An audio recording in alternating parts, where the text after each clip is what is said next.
So, for just the second time during my time watching Ravens football, which will be my 20th year this year because I started watching football in 2006, the Ravens have made a head coaching change. Recently, they fired John Harbaugh, who had replaced Brian Billick, and the fourth head coach for the Ravens is now former Chargers defensive coordinator for the past 2 years, Jesse Minter. Now, Minter doesn't have a lot of head coaching experience. It says here he has a 1-0 record career in college, which I'm not sure who that could be with. I mean, it says here he was with Notre Dame, Cincinnati, Indiana State, Georgia State, so he could have coached a game there. Michigan, he was their defensive coordinator from 2022 to 2023 before, of course, following Jim Harbaugh, John's brother, over to the NFL when Jim Harbaugh got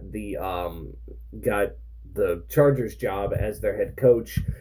He actually has history with the Ravens. He was a coach here from 2017 to 2020, being a defensive assistant, assistant defensive backs coach, and a defensive backs coach before leaving to go back to college.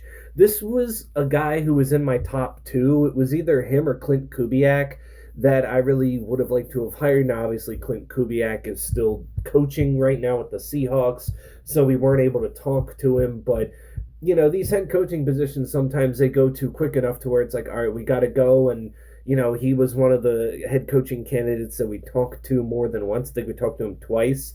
And yesterday we heard good things about how it went. And apparently today was the day. I mean, there was a thing that said he turned down a coaching interview with the Cleveland Browns for a potential head coaching position, and well, now we know why. I mean, it's just an interesting hire, and I would like to see who his OC is because it looks like Todd Monken is going to follow John Harbaugh over to the Giants, and we'll see if the defensive coordinator sticks around. But I do like what Jesse Minter can do for our defense. He definitely needs to bring it back to being that fearsome Baltimore Ravens defense that, we're known for having, because it's been up and down with Zach Orr. And I'm not saying that Jesse Minter just strictly needs to be the head coach and also run the defense, but I can trust him bringing in a defensive guy with them kind of having the same philosophy. Because you look at the Chargers defense, I mean, when he got there, coming off of 2023, the Chargers were one of the worst defenses in the league. But the past 2 years, I believe they've been top 10. I know they were great in 2024. They had the number one scoring defense. And this year, it wasn't as great, but it was still good. Let me see here. I'm looking it up over here on the computer. Defensive rankings 2024. Yeah, they were 11th in total defense in yards allowed, 5th in yards per play, and first in points per game at 17.7. And then this past year, it says they were anywhere between around 4th and ninth in yards allowed, while also allowing the ninth least amount of points, and just, being great. And also it says here, he also is known to have his defenses stifle opponents in key situations like the red zone, despite some roster turnover, which is something you also like to see, is the Ravens tend to give up a lot more touchdowns when these teams get in the red zone. But it says here, red zone efficiency rate for the Chargers this past season for their opponents was 51.2% touchdown rate, which was fifth best in the NFL when we talk about a defensive perspective. They only allowed 282 yards per game this year and 20 points per game, which is up by 3 points from the previous year, but still ninth overall, top 10, so that is pretty good. So I'm excited to see what we have. It's going to be interesting to see this new era because, again, he's only the fourth Ravens head coach in what is going to be our 31st year coming up. So it's just going to be interesting because, we really, I mean, we've had a bad coach before. That was technically our first coach, Ted Marchibroda, but the Ravens' history with coaches, you got two guys who were coming off Super Bowl victories for the teams and, painted themselves as Ravens legends, and of course, John Harbaugh, I still believe, is going to be in the Hall of Fame by the time it's all said and done. So it's big shoes to fill for Minter.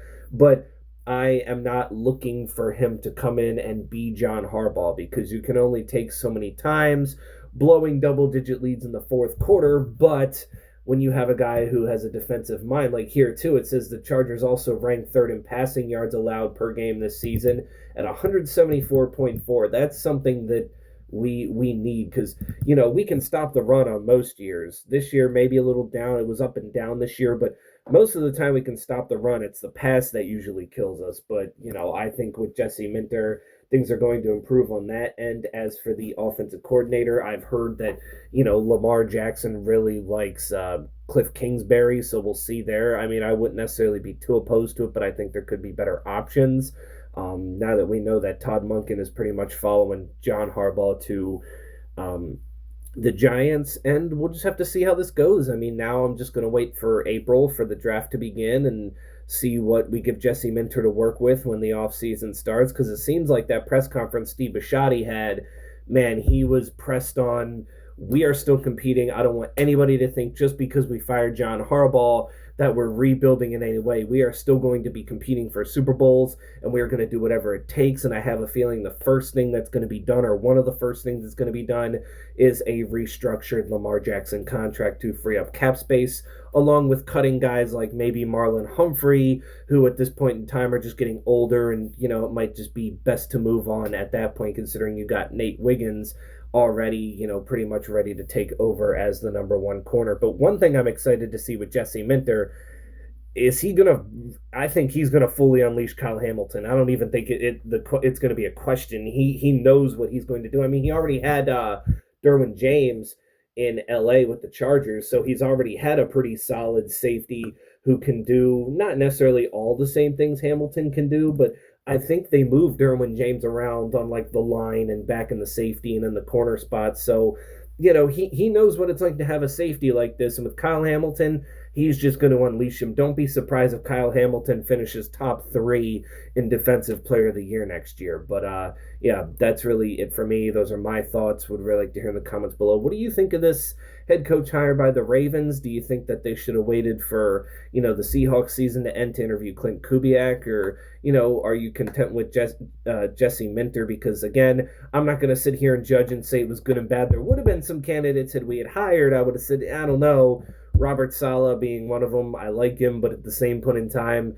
I just don't know if he's going to be a successful head coach. It's kind of like Josh McDaniels, how he always seems to be a better offensive coordinator than he does head coach, and it's mostly with the Patriots. And we've seen Saleh with the 49ers as the defensive coordinator do a pretty good job, but at that head coach spot, and I get it was with the Jets, but still, he did not do particularly well. So, yeah, that's it for me. Stay safe out there, and hopefully the next time I see you guys, I'll be having some Orioles news, because at this point, I mean, they have to be signing Framber Valdez at some point, if not Gallen or Verlander. But let's be honest, they have to sign Valdez for this to be like a success, and I hope that that's coming soon. I really, really do. Now that Peralta, Gore, and Suarez are all off the table, like Valdez is there for you.